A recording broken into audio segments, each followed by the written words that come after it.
Emotional immaturity is often confused with age, but growing older does not automatically mean growing emotionally. True emotional maturity is measured by the ability to understand your feelings, take responsibility for your actions, respect the emotions of others, and respond to challenges with patience rather than impulse. An emotionally immature person may appear confident, successful, or even charming, yet struggle when life demands accountability, empathy, or self-reflection. Instead of accepting responsibility for mistakes, they often blame circumstances or other people, believing that admitting fault is a sign of weakness rather than growth. Small disagreements quickly become dramatic conflicts because every criticism feels like a personal attack instead of an opportunity to learn. They may expect others to constantly meet their emotional needs, while showing little interest in understanding anyone else's struggles. Their moods often determine how everyone around them is treated, creating relationships filled with unpredictability instead of emotional safety. Rather than communicating honestly,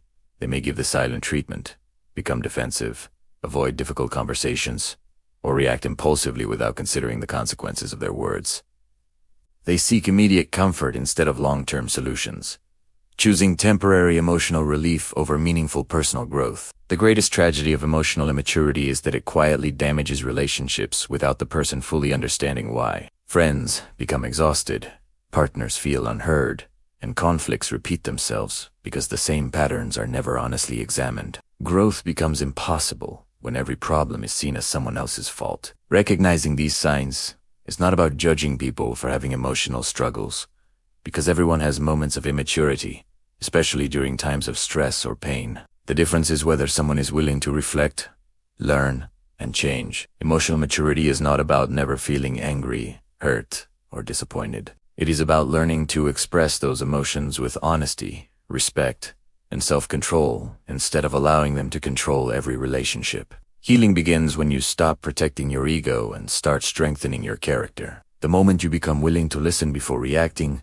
apologize without excuses, accept uncomfortable truths, and respect the feelings of others as much as your own, emotional maturity begins to grow. Real strength is not found in always being right.